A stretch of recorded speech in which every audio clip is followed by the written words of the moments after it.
Oke, halo semuanya. Selamat datang di sesi bedah materi kita kali ini. Hari ini, kita bakal langsung tancap gas buat ikutan tur kosmik keliling tata surya kita. Kita ngambil inspirasi dari materi sains yang pastinya bakal ngubah cara kita ngelihat bintang-bintang di angkasa. Siap? Yuk kita mulai. Nah, coba bayangin deh. Semuanya bermula dari cerita sehari-hari yang mungkin sering kita alamin. Ada seorang anak bernama Made yang lagi serius belajar. Terus matanya nggak sengaja tertuju pada satu objek kecil.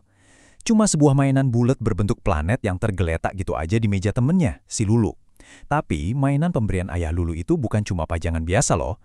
Keberadaannya justru memicu rasa penasaran dan satu pertanyaan besar yang super fundamental, yang jujur aja sering banget luput dari pikiran kita. Dari situ muncul pertanyaan yang polos tapi mendasar banget. Sebenarnya, planet itu apa sih? Coba deh kalian pikirin sebentar. Kita kan sering banget ya nyebut kata planet tiap hari, kita juga tahu pasti kalau kita lagi hidup dan napas di atas salah satunya. Tapi kalau kalian ditodong buat kasih definisinya secara ilmiah detik ini juga, kira-kira bisa nggak? Nah, rasa penasaran murni dari Made inilah yang bakal jadi pintu masuk kita buat bongkar fakta sains yang sebenarnya. Jadi, mari kita bedah definisi yang dikasih sama Lulu. Dia ngejelasinnya dengan simple dan brilian banget. Planet itu adalah benda langit yang mengelilingi suatu bintang. Yang dalam kasus kita, bintangnya itu tentu aja matahari ya. Dan ini bagian pentingnya, mereka mengelilingi dengan lintasan dan kecepatan tertentu.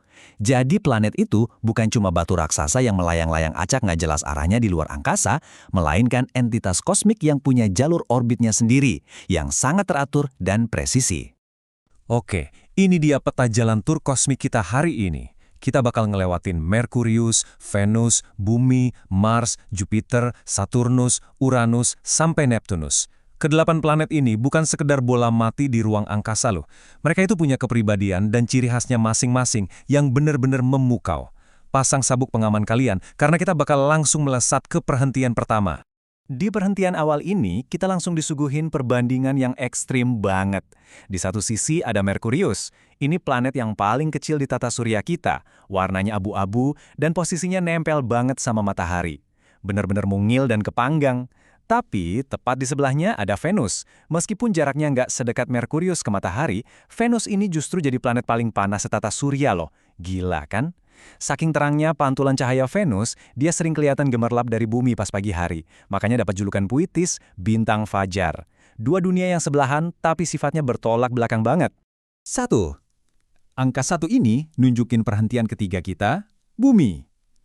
Dari sekian banyak benda langit yang nggak terhitung jumlahnya di luar sana, Bumi kita ini adalah satu-satunya, cuma satu-satunya planet di seluruh tata surya yang terbukti bisa dihuni oleh manusia dan ngedukung kehidupan. Di tengah luas dan dinginnya alam semesta, bola biru kecil ini adalah satu-satunya rumah perlindungan kita. Kalau dipikir-pikir lagi, fakta ini benar-benar bikin kita harus bersyukur setiap harinya, bukan? Nggak pakai lama, kita langsung mendarat di perhentian keempat, Mars. Singkat, padat, dan gampang banget dikenalin. Mars ini populer banget dengan julukannya si planet merah. Alasannya? Ya jelas, karena permukaan kemerahannya yang super khas itu. Warna inilah yang selama berabad-abad selalu berhasil mancing imajinasi manusia soal kemungkinan ada kehidupan alien atau kehidupan lain di luar sana. Nah, sekarang yang seru nih, kita masuk ke zona para raksasa. Jupiter itu berdiri gagah sebagai planet yang paling gede secara mutlak di tata surya kita. Dia ini raksasa gas yang ukurannya literally di luar nalar kita. Tapi, tepat di dekatnya ada Saturnus. Walaupun Saturnus ukurannya juga raksasa, dia jauh lebih ngetop di mata kita karena punya sistem cincin yang paling jelas, terang dan cantik banget dibanding planet manapun. Ini kayak pertarungan sengit antara ukuran super besar versus keindahan visual murni. Akhirnya kita sampai di perhentian paling ujung dari tur kosmik kita, tempat nongkrongnya si kembar es di pinggiran tata surya. Di sebelah kiri, kita ketemu Uranus, planet pemegang rekor suhu paling dingin setata surya. Dinginnya benar-benar tembus ke tulang. Terus di sebelah kanan ada pasangannya, si Neptunus. Dia ini sering disebut kembaran Uranus, soalnya kalau kalian lihat ukuran dan warna birunya, mereka itu nyaris plek ketiplek sama. Dua raksasa es yang tenang ini resmi nutup daftar panjang tur planet kita hari ini. Terus apa sih intinya dari semua perjalanan luar biasa tadi? Kenapa ini penting buat kita? Ternyata, buat mahamin alam semesta yang ukurannya super masif dan rumit itu, caranya bisa jadi jauh lebih gampang dan seru kalau kita pecah aja jadi ciri-ciri sederhana yang gampang diingat. Sama persis kayak Made tadi, yang sukses paham konsep tata surya cuma dari ngamatin sebuah mainan kecil di atas meja. Kita juga bisa genggam konsep kosmik ini dengan fokus ke satu karakter unik dari tiap-tiap planet.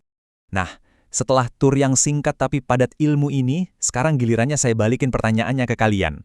Kalau kalian bisa milih, model planet unik mana sih yang pengen banget kalian pajang di meja belajar kalian? Apakah si Mars yang merah dan misterius? Atau mungkin Saturnus dengan cincinnya yang megah itu? Coba deh ketik pilihan kalian plus alasannya di kolom komentar di bawah, saya pengen banget baca. Teruslah lihat ke atas, teruslah penasaran sama alam semesta kita yang keren ini, dan sampai jumpa di sesi bedah materi seru kita selanjutnya.